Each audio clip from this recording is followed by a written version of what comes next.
तो ईरान जंग के बीच अचानक 5 दिन के युद्ध विराम का ऐलान हो चुका है। ट्रंप की कूटनीति को लेकर कई सवाल अब खड़े कर रहा है। ट्रंप ने हॉर्मुज पर ईरान को दिए 48 घंटे के अल्टीमेटम के बाद हमले टाल दिए, जिससे न केवल पूरी दुनिया हैरान है बल्कि सवाल उठा रही है कि क्या ट्रंप के इस नए प्लान से बात बनेगी या फिर धोखा ही मिलेगा। तो देखिए, ट्रंप का एक प्लान था जिसके बाद अब सवाल पूछा जा रहा है दुनिया की तरफ से कि 48 घंटे का अल्टीमेटम दिया गया था ट्रंप की ओर से, लेकिन इसके बावजूद कोई हल नहीं निकला, कोई रिजल्ट नहीं निकल पाया। तो अब दुनिया ये सवाल पूछ रही है कि ये जो बातचीत हो रही थी ट्रंप के बीच, ये सचमुच कोई प्लान था, नया प्लान था, या तो फिर सिर्फ धोखा मिलेगा, ये भी अब सवाल किया जा रहा है। ईरान जंग के बीच अब अचानक 5 दिन के युद्ध विराम का ऐलान हो चुका है और कूटनीतिक को लेकर ट्रंप के कई सवाल अब खड़े हो रहे हैं।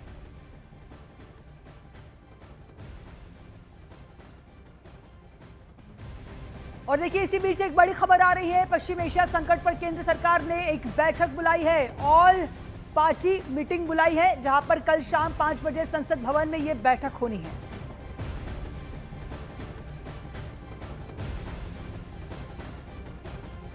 तो सरकार की ओर से एक बड़ी बैठक, जहां पर एक ऐलान हो चुका है कि कल शाम 5 बजे ऑल पार्टी मीटिंग बुलाई जाएगी, जिसमें तमाम मुद्दों पर, वॉर से जुड़े हुए तमाम मुद्दों पर बातचीत होनी है। और पश्चिम एशिया में जिस तरह से संकट बरकरार है पिछले 24 दिनों में, उस 24 दिनों का हल आगे निकलेगा, भारत की ओर से निकलेगा, कहीं ना कहीं संभावना है। जहां पर खास तौर पर सरकार की ओर से ये पहल की गई, जहां पर बैठक बुलाई गई है, न केवल सरकार के पक्ष का लेकिन ऑल पार्टी मीटिंग बुलाई गई है, जहां पर कई सारे महत्वपूर्ण मुद्दों पर हल निकलने की संभावना जताई जा रही है।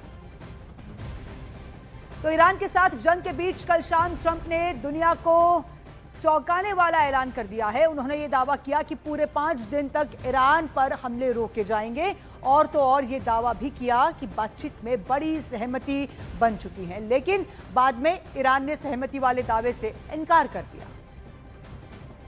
तो देखिए, क्या डोनाल्ड ट्रंप ने ईरान के खिलाफ मिशन इम्पॉसिबल छेड़ दिया है? ये सवाल सबसे महत्वपूर्ण है। उसके बाद 5 दिन की डेडलाइन के बाद भी क्या होगा, ये भी सवाल आता है। या फिर ये सिर्फ दबाव बनाने के लिए एक गेम प्लान है डोनाल्ड ट्रंप की ओर से?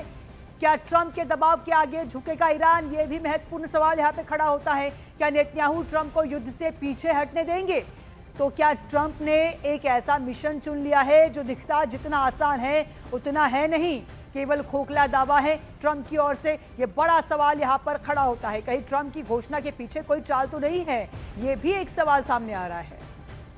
तो ट्रंप का 5 दिन का अल्टीमेटम था सिर्फ एक बयान नहीं, बल्कि एक काउंटडाउन है, जिसकी हर टिक टिक जो है वो टेंशन बढ़ा रही है। कहीं ये कोई नया ट्रैप तो नहीं है, ये भी सवाल आ रहा है।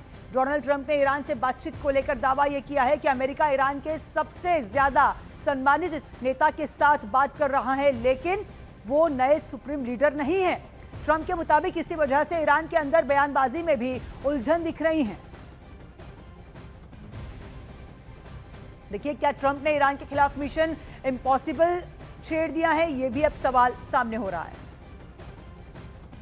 तो जंग भीषण और विध्वंसक हो रही है, और इसी बीच यह भी दावा किया गया है कि अमेरिका ईरान के सबसे ज्यादा सम्मानित नेता के साथ बात कर रहा है, लेकिन वो एक नए सुप्रीम लीडर नहीं है।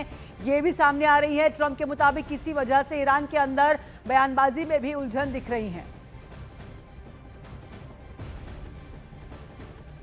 When somebody says, "Oh, I didn't know you were talking," we were talking last night, and I'm sure they have a lack of communication, which is appropriate considering we blew up, in addition to their Navy, Air Force, every division, their radar. We also blew up all of their anti-aircraft and communication. So they have no telecommunication. So there is a lack of, I would imagine, a lack of coordination. Well, we think all we can do is think. Look, we have numerous leader groups. They've all been killed.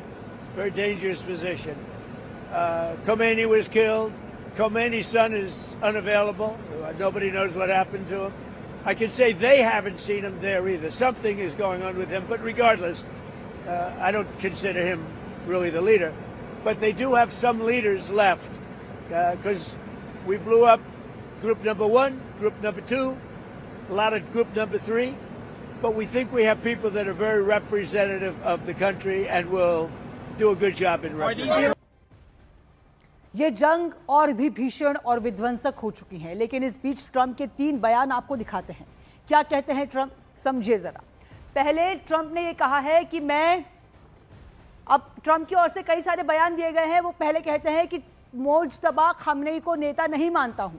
Trump ये कह रहे हैं कि मैं नहीं मानता उन्हें नेता। फिर कहते हैं कि ईरान में कोई बचा ही नहीं है जिससे बात की जाए, मैं किससे बात करूं, ईरान में किसी से बात नहीं हो सकती है, ट्रंप की ओर से दावा किया गया।